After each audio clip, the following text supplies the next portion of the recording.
This creature doesn't just live in nature, it builds it. Meet the tiny engineer who holds the river in his hands. I'm talking about the beaver, not just a cute buck-toothed lumberjack, an architect who drafts blueprints in mud and willow. Watch this stream, quick, narrow, rushing past. Now watch what happens when a beaver moves in. First, reconnaissance. The beaver scouts the flow, listens to the water, and chooses a pinch point where the current can be tamed. Then the build begins. Branch by branch, stick by stick, woven like fingers lacing together. Mud is plaster, stones are anchors. The sound of rushing becomes a hush. Time-lapse this overnight grind and it looks like magic. Wood shuttling through water, a wall growing out of a ripple. But there's physics here. Slow the current, drop the energy, spread the water. The stream swells into a pond, a flat mirror, edged with cattails, stitched with channels like secret roads, and at its heart, the lodge. From the surface, it's a low dome. Underwater, it's Fort Knox. 2 entrances below the ice line, 1 dry room above.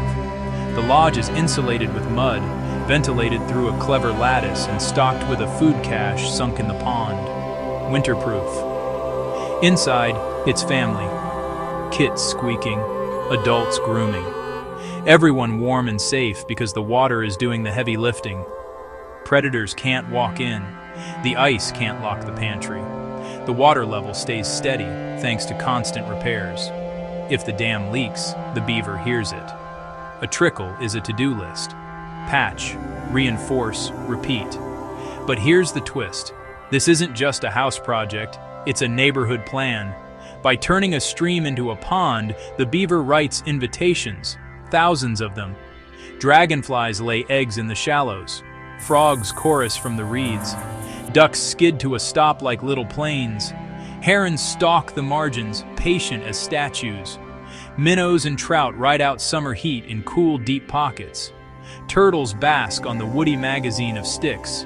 And when floods come, the wetland breathes in the surge like a sponge, releasing it slowly downstream. That's why ecologists call beavers a keystone species.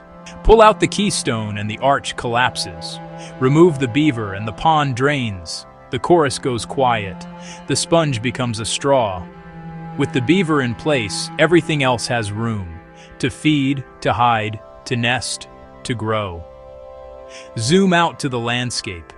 Beaver wetlands store water during drought, filter sediment, and trap carbon in soggy soils. They cool stream temperatures. Great news for salmon and trout. They create fire breaks that can slow wildfires. All of that engineering, done with nothing but teeth, tails, and time. Watch a repair in slow motion. A beaver slides in, tail like a rudder, carrying a branch in a bite that could fell a sapling. It wedges the stick against the flow, pats mud with dexterous paws, thumps a tail if danger whispers. The sound shifts, hiss to hush, until the pond exhale returns. And here's a secret. Beavers don't just build ponds, they build opportunities for biodiversity, for resilience, for us.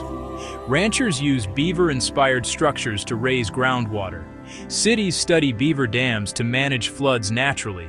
Restoration crews sometimes bring beavers back to heal eroded valleys, then step aside and let the engineers work. Are they perfect neighbors? Not always. They'll flood a trail, chew an orchard, surprise a culvert. But coexistence has tools, tree wraps, flow devices that keep water levels stable, smart planning that gives rivers room to meander. Give a beaver a little space, and it gives a landscape a second chance. So next time you see a messy pile of sticks in a stream, look again. That's not debris, that's design. A blueprint tucked into bark and water.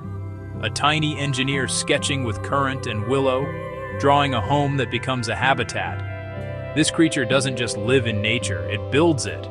And in a warming, drying, flooding world, that's not just clever. That's hope with teeth and a tail. If you learned something today, share this with someone who loves wild places. Because sometimes, the best engineers don't wear hard hats. They wear fur, swim by moonlight, and hold a river in their hands.